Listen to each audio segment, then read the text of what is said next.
Welcome back to Restorative Grief with Mandy Capehart. You are listening to episode 16 titled, Where's My Damn Rulebook? With Debbie O'Day. We are diving into 2022 with a very tender subject, one that is close to my heart as well. This will be a vulnerable conversation about infertility and baby loss. So if you're not in a place to hear it right now, please feel free to skip this episode. Debbie is a mother of one who never made it earthside.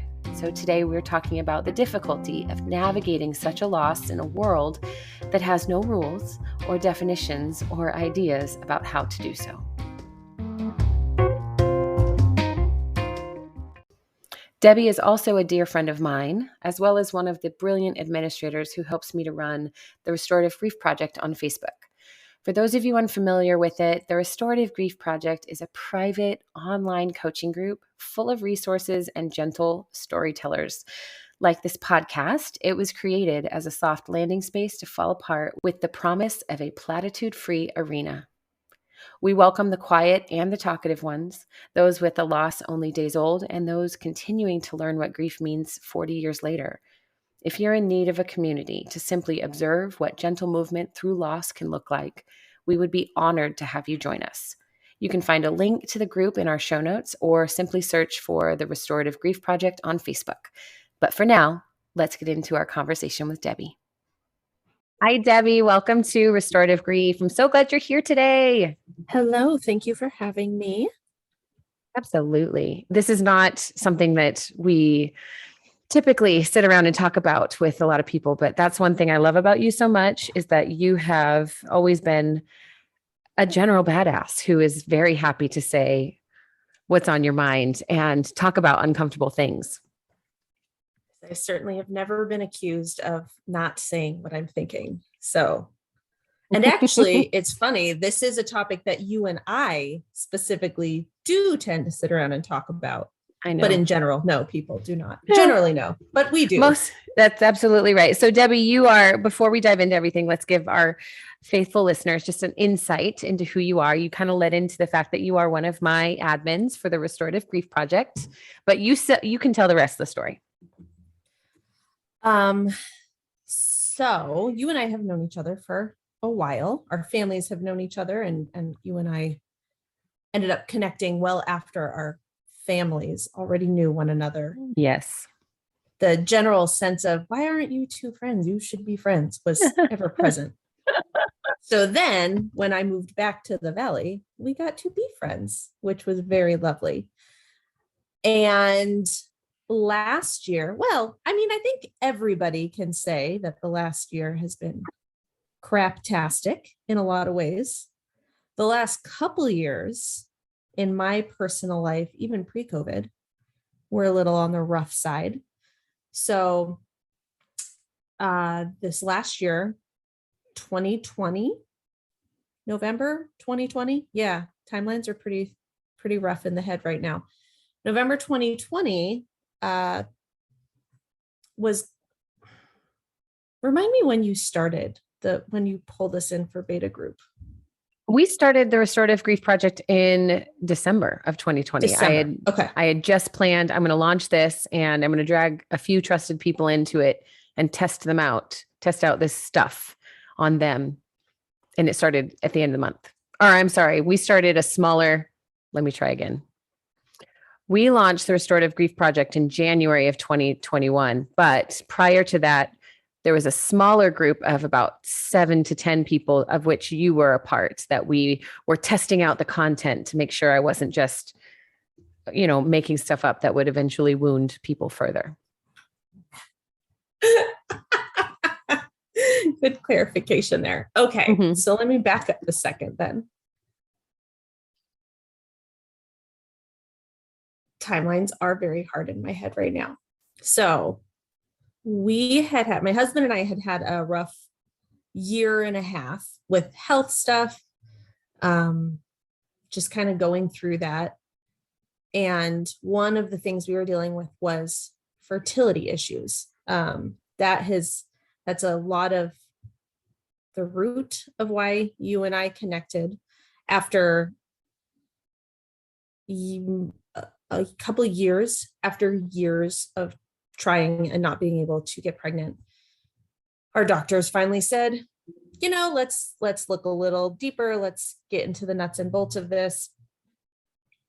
Long story short, many, many rounds of fertility treatments. We finally got pregnant. Ironically enough, for those who are Southern Oregon residents, our first successful IUI, our only successful IUI, happened the morning of the Almeda fire.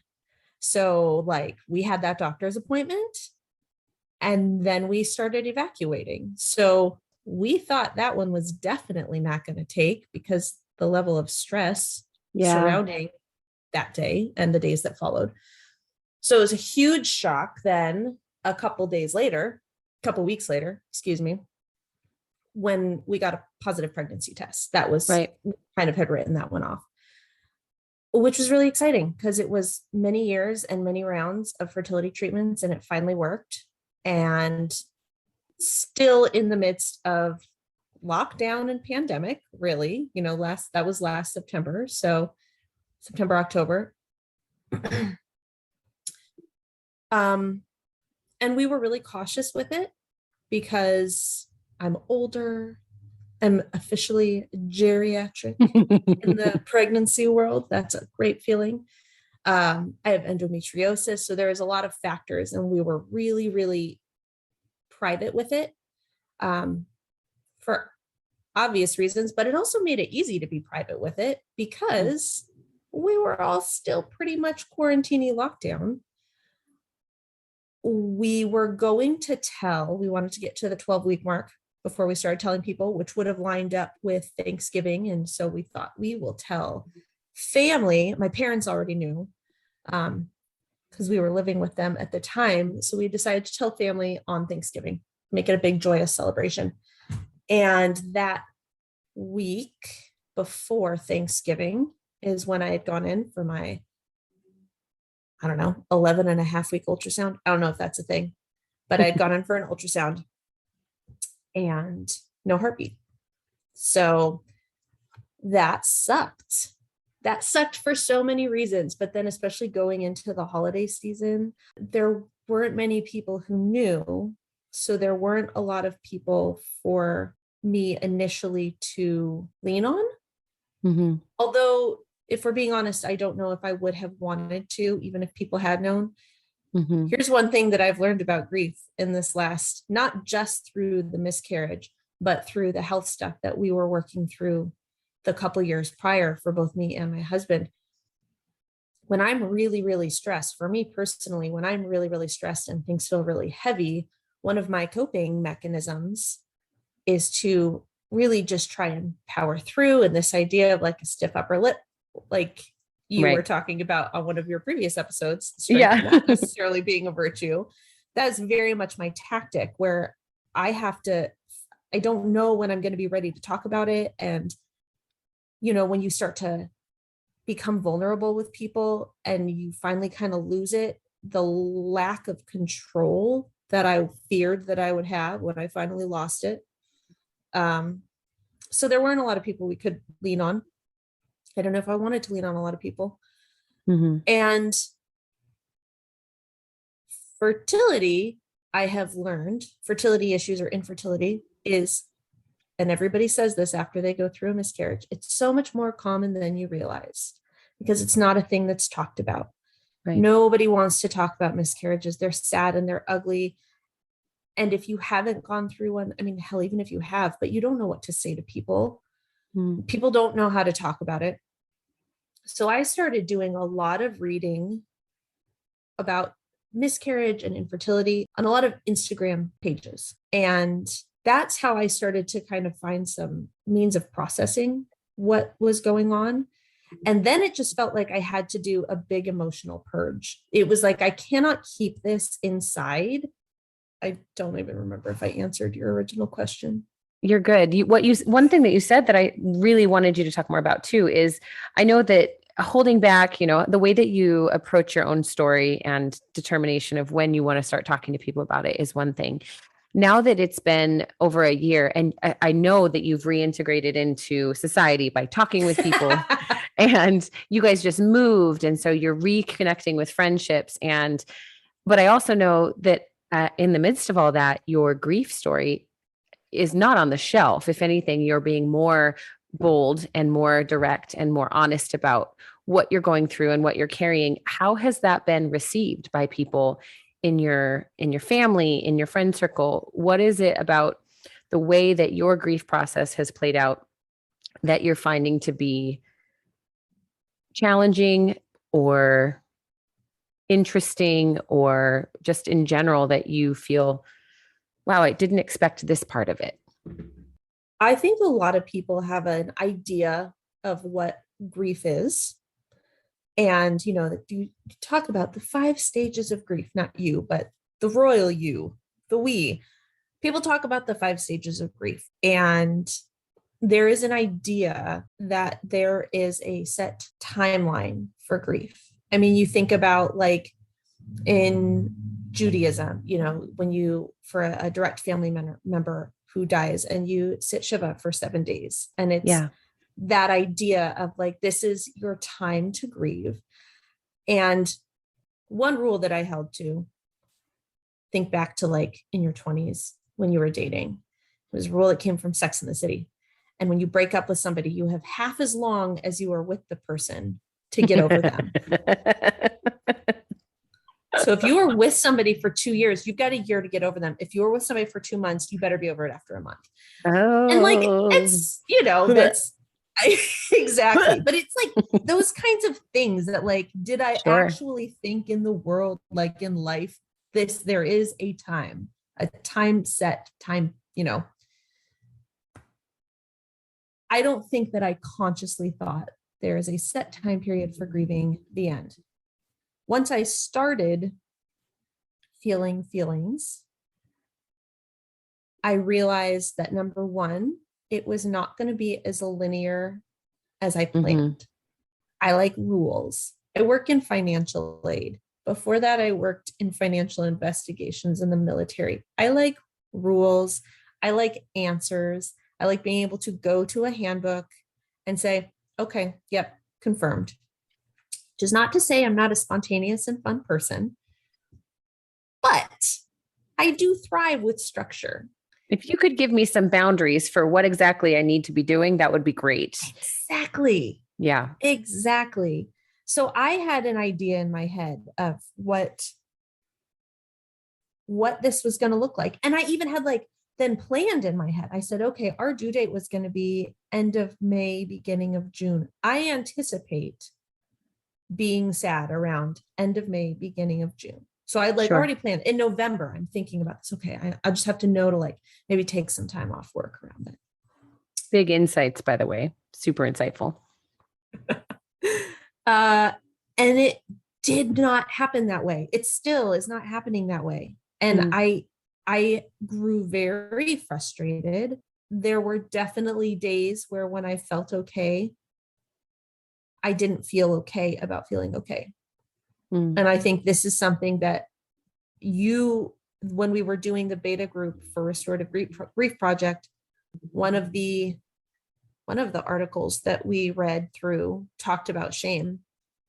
And it was very helpful that you had helped me put that into words. And we talked about that, like the days that I feel okay, I feel a lot of shame that I feel okay.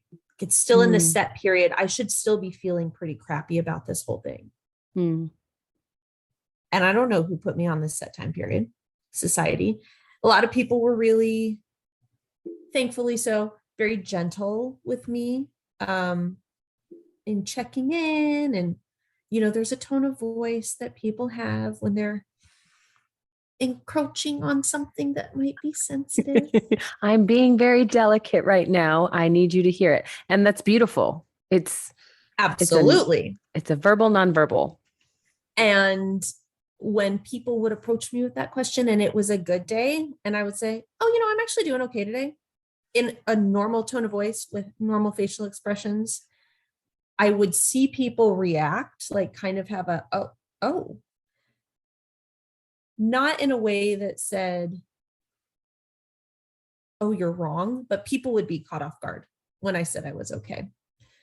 But then, you jump forward to like, I don't know, jump forward to February or March, and I'm sure there was something. I'm sure there was a baby food commercial. I'm sure there was something that just hit me in the wrong way at the Sure. wrong time. And then I'm having to message my boss and say, I'm really sorry. I need to take the rest of the afternoon off because I am now suddenly in a very bad place. She in her life had also experienced pregnancy loss. So she had an understanding, but other people didn't necessarily understand. Why are you all of a sudden having a really bad day today? Like, what happened? What happened today? And a lot of the times the answer is, I don't know. I'm just sad today, or I'm mad. The residual anger caught me off guard. I didn't expect to have such strong anger reactions months and months later. You mentioned that I'm certainly one who says what I'm thinking. And the snark that I have had to rein in sometimes, the things that I just want to roll off my tongue when people make a comment. Yes. Somebody told me recently that it's somebody in my life who I love dearly, is expecting a baby next year. And they said, oh, we just took a long weekend for a little baby moon. And this is like this week too. So we're talking a year later now, almost a year later. My initial reaction is, you already got a pregnant. You also need a baby moon. Like, God, can't you just be happy with the one? Oh no, your poor heart. And I also want to acknowledge, I have a lot of friends who are parents. I acknowledge that the reality is once that baby comes, they are not getting a break for months and time. So yes, 100% parents deserve that. Yeah. Yes. Parents deserve that. I do not want anybody to think that I am minimizing that. But that was my initial gut reaction. God, you want to ask for more? Your initial response is honest, and it's okay to have that. It's the recognition of, oh God, that is not just anger. What's under that? Because anger is secondary, right? We know that is, okay, wait, that's actually bitterness. I don't have to put this on my people who I love, who are just showing up and being honest. I can rein it in to myself and explore and recognize, hey, that's a valid feeling too. It doesn't matter the time frame that it's been. There are no rules that I suddenly have to be in this absolute ready to celebrate. I can't tell you how many baby showers I skipped, even in COVID, even before our miscarriage, because we miscarried 9 months before you, I think. Ours was not, our infertility after our first daughter was born, all of it was just up and down. I probably skipped 90% of the baby showers that I was invited to and young kids' birthday parties, because when it rises, whether it's a elation type of emotion or a devastation emotion, it's still the thing that needs to be addressed in that moment. It is always going to deserve the time and attention that it takes. So the expectation around grief and the time frame of grief, I think I mentioned I planned to take time off of work. And I think I did. I even put a date in. I put it on the calendar. And then that date rolled around. Actually pretty okay that day. So I think I took it anyway. Day off. Girl. Why not? Yes. Yeah, that's some self-care right there. But I remember being kind of annoyed when that came up, because doing a check-in and my boss says, and I remember you're out this day, and like getting kind of annoyed with myself, because again, like, God, it happened in November. Are you still needing to feel big feelings about this? My God. I'm emotionally expressive, but I would say much of the time, if you're in my head, if you're in my insides, I'm far more emotional than people even realize. And I'm usually annoyed with myself for the level of emotion that is simmering underneath. Feelings are okay. I have a great therapist. I believe strongly in therapy. My therapist has been wonderful through all this, but I get so annoyed with the big feelings that I will have in these moments where grief just like rolls up out of nowhere. It's like a sneaker wave. All of a sudden, you're just like, what is happening?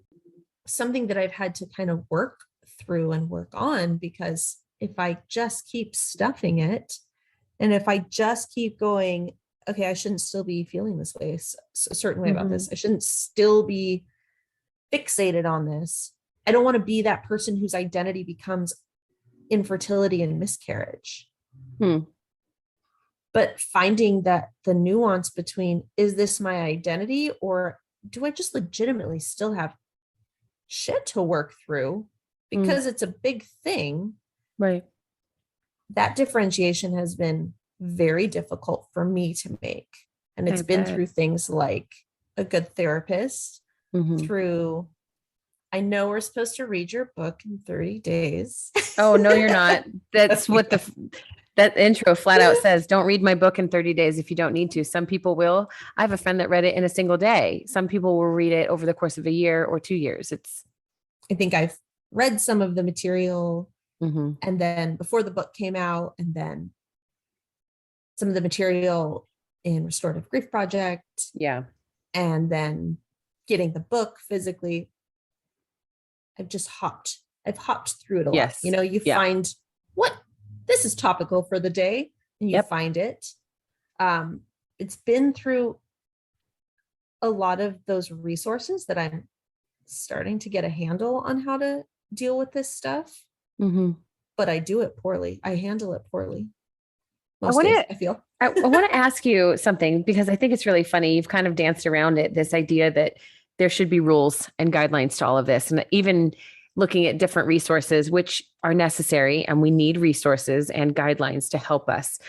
The revelation that comes is, okay, there are no rules. Why are there no rules? Why is this on me to figure out, even though we know that it's not fully on us to figure out on our own? But to speak to that piece of over-identifying with, is this my story now? Is this just what defines me? You know, traditional methodology or thoughts say this is complex or complicated. Grief is a disorder. I disagree. I think that grief is the same as life. It is ongoing. It is complex. It is nuanced. It is intermingled. And so learning to separate our identity from that can be very difficult when, like you said, these big annoying emotions come around and you are being highly critical of yourself and using that curse word, I consider, still in the front of your thoughts toward yourself, toward the process, toward your healing, towards the loss. I think there's a lot of movement when we hear that word still, whether it's internal or external from another source, and genuinely allow that word itself to become a check in our spirits, in our hearts, in our thoughts, to say, wait a minute, I'm using the still language again, which means I'm trying to assign a time frame, probably because I'm annoyed and irritated that this is continuing when I would like to feel differently. And in those moments, what I have done for myself is paused and looked back at moments like you were having the day you took off from work and thought, I expected to feel differently today and heavier, but I don't. I'm going to take this as a win. I'm going to celebrate that even though today I feel like I'm still grieving seriously, or this still sets me off on such a tail spin. But I have these moments in my past that I can look to and celebrate. I can be grateful for recognizing I actually have come an incredibly long way down this path, I have taken so much ground back in this loss that I thought was also lost to me.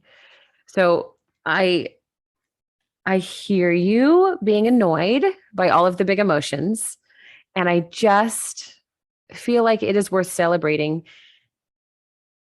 that you have come so far and experienced so much, and that even through this ongoing loss and this ongoing reckoning with the things that you're carrying, I just think about the way you have dismantled grief expectations in people around you, and whether that's coworkers or your spouse or your family.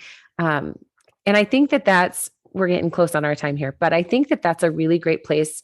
So I was curious if you would just share a little bit about that. How has your willingness to reckon with the lack of rules, the lack of framework on grief impacted your closest relationships? How has your willingness to go deep improved or derailed the relationships around you? Well, like I said, when I first put it out there in a moment that I felt incredibly isolated and alone, because let's be honest, a thing happens, a miscarriage happens, but a miscarriage as a noun might look the same on paper, but the way each individual person experiences that is going to vary differently. I took comfort in all the people that reached out to say, hey, me too. Hey, I've been there. Hey, my husband and I have been there, or even my male friends who reached out and said, I've been through that. The men who wanted to engage in this conversation, I was so pleased with, because one thing that this is a total sidebar. The number of people who wanted to check on me and ask how I was doing, the number of people who wanted to ask my husband, how was Debbie doing? And not saying, how are you doing? How is your husband doing? Was appalling to me. And I think at one point somebody asked him, hey, how is Debbie doing? And in his mind, his initial reaction was, she's doing shitty. And also, so am I. Thanks for asking, that. So, I mean, that's, if anybody takes anything away from this, yeah, it is obviously traumatic as the woman who goes through it, but like, there's a lot of grief that the partner is also going to be dealing with. And please don't ignore that and gloss over that. Humans of the world, ask how the man is doing or the partner is doing, the non-pregnant person. Sorry. You don't have to apologize. I'll get off that soapbox now and redirect it. When I put that out there, fast forward a few months, I then had a very close friend reach out, and she texted me and just said, hey, trigger warning. We found out we were pregnant in January, and today I found out I lost it. And nobody knew I was pregnant, and I don't really want to talk about it, but I felt like I needed to tell you because you get it. And it was a heartbreaking text to get. I started crying, and I looked at Jeremy and I said, I just got this text message. And then he was crying, and it was terrible, but I was so happy in that moment that I had made the decision to just be open with it, because I knew in that moment, she was not completely isolated. She's still isolated in how that's going to impact her personally, but she knew immediately there was a person who got it. So for that reason alone, I'm glad that I've been just kind of pretty open with this. I put it out there, and then I do say, like, I don't need everybody checking in on me and saying like, hey, I saw you posted this. Are you okay? That's not the purpose. It's more just like, I'm just trying to normalize it. Yeah. Last weekend, I was in New York City. I went out there to visit a friend, and we went to see a show, and we went to see Waitress. Main storyline in Waitress is that Jenny is pregnant, right? I'm so excited to be there. Sarah Bareilles is playing Jenna. It's the last weekend she's going to be doing it. Me and this friend, we love Sarah Bareilles, so we're stoked. And halfway through the play, I get punched in the freaking gut with this thought. This time last year, I was pregnant. Should I have anticipated those feelings since I was watching a musical about a person who's pregnant? Like, I guess if you're looking backwards, maybe it's not my identity. It's a thing that happened to me. Right. So we went out to dinner afterwards. It was me and her, and then another friend and his girlfriend. I was meeting her for the first time, and we're talking, and they're asking about the play. And I say, I'm just going to go dark for a second here. I said, I always get emotional when I watch live productions, but I got especially emotional because I had this realization, and I shared that with them, and I did it. And I was like, oh, this is kind of a mean thing to do, because I'm just throwing this out there. Like, as we're sitting around eating, pasta in Little Italy. Yes. And my friend who I had gone to the show with went, whoa, oh my God, oh my God, like just the concern. Yeah. I didn't even put that together. And I said, well, neither did I until I was sitting there. Like, don't feel Well, it was bad. too late. Yeah. Till it was too late. And my other friend's girlfriend kind of said, "Ow, that's kind of heavy. Like, how are you feeling?" Not in a judgmental, that's kind of heavy, but just Right. kind of a recognition. I don't think they Yeah. expected me to make that statement. And honestly, a year ago, I would not have made that statement because I'd be Right. doing the mental gymnastics of how is this gonna, am I gonna really bring the mood down? Am I gonna Self-protection. ruin the evening for Yeah. everybody? And but I thought, this is a moment that I had, and it's real. And I was having a lot of emotions during the second half of that show, and this is why. Mm. And then the night went on and the conversation went on and it was fine. And because again, it's the emotional purge, because I just Yeah. kind of got it out there and we had, I don't know, 2 minutes of conversation around it. And then I redirected and I said, oh, and then we're back. Getting that out and just having that moment of, I'm acknowledging these feelings that I'm having. I'm acknowledging that this came out of nowhere and Yeah. had no business showing up on my weekend jet setting getaway to New York City. How dare Yeah. you, feelings? I'm not going to step them. I'm going to acknowledge them and we're going to have a little talk about it. And then I'm going to move on and look at this. I'm actually okay.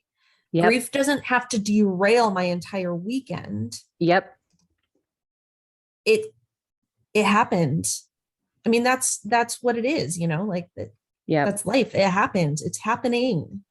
Well, and that's a And sign that you are integrating, that you have taken incredible amount of time and intention to, like you said, gather resources, create a framework internally so that when those moments arise, you recognize, no, there's value in being vulnerable right now, despite bringing the table down, despite my, hey, content warning, friends, I'm about to get real serious. And then we can go on to our enjoying our lives, because that is so relatable. It's that indication that we've grown around this knot in our stomachs. We have expanded and become larger in our own lives, as opposed to just constantly trying to protect our small lives with a stiff arm to grief and saying, if I don't expose this emotion, I'll never have to feel it and I'll never feel bad ever again. And you and I both know that's not true. So I love to hear that despite having to reckon with it at a moment when you're like, no, I would really just love to be carefree and lighthearted this whole time. There's so much more beauty, I think, especially for your friends to be able to hold that space for you. And I feel like to have the ability to put it out there when it's happening in the moment gives other people the permission to say, grief can happen in a moment like this. Grief doesn't have to be this, sit for 7 days to mourn and then move on. It's not exactly, it's not a formula. It's gonna pop up. It's gonna pop up at dinner in Little Italy. And that's okay. It doesn't have to be a thing. And I'm sure there's this whatever this weird hang up I have about this grief or this loss becoming my identity and wanting to fight against that. Mm-hmm. I think what I have seen a lot as I have really engaged in the infertility world on the internet, I've been very resistant to any kind of support groups, because I see you step into some of these spaces and it's maybe the same people every single week who are just they're in the grips of it, externally processing, but repeating themselves in a way that isn't moving the needle for them. Yeah. And I see that and I get fearful because I think I don't want to get stuck in this. I don't want this grief and this loss to become my identity. I still want to live life. I still want to have great moments. I still want to have fun weekends and trips and create new memories.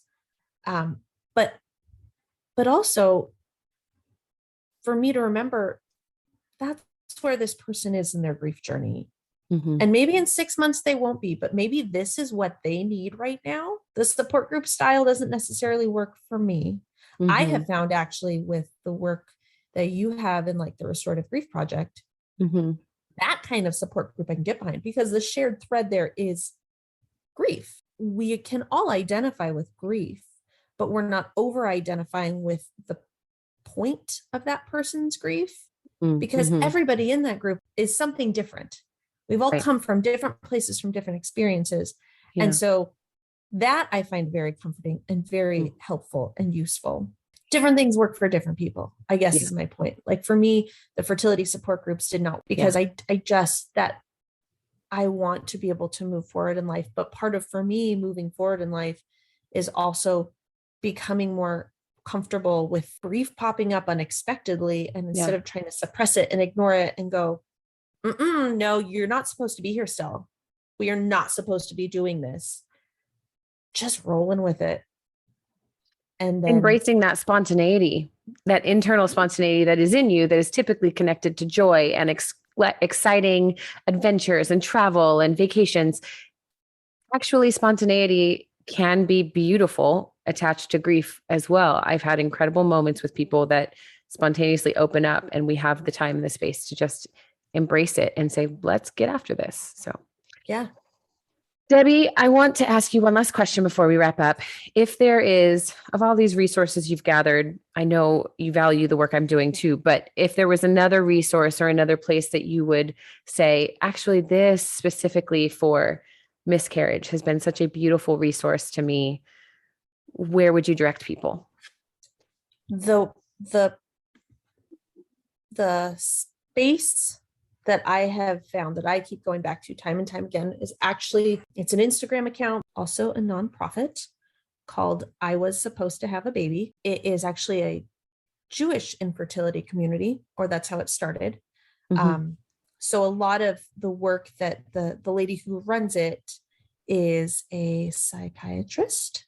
Mm-hmm.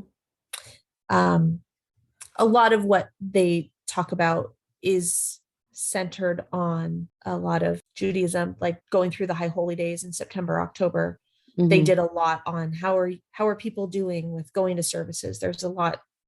So there is a lot of very Judaic specific content, Mm-hmm. but she also connects with a wide range of people who talk about grief, who talk about, it's not just fertility. She does bring in a lot of grief stuff.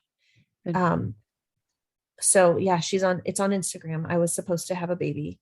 Okay. And I think the beauty of finding places like Instagram communities Mm-hmm. is the ability to kind of float in and out as you need it. Mm-hmm. Again, the idea of not putting yourself on I'm going to take this 7-week course on miscarriage. It's like, I'm having a rough day. What's Amy throwing up over here on I Was Supposed to Have a Baby?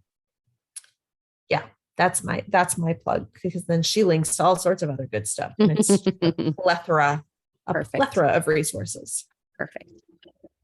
Well, thank you for that, and for taking time out of your beautiful life to just embrace the disruption and Embrace the sucky side of life and loss, and inviting people into your process, and the grace that you have found for yourself in the midst of having to form your own framework, having to find out, okay, well, where are my edges?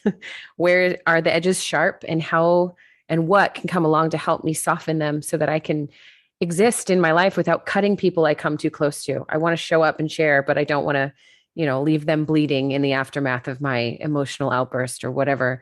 Just I don't want to Debbie Downer the place. I don't want a Debbie Downer. But you don't also need to be the one who brings the party all the time. Sometimes we're just existing, and that has to be enough. And for the right people, it will be. So thank you. I love you, my friend.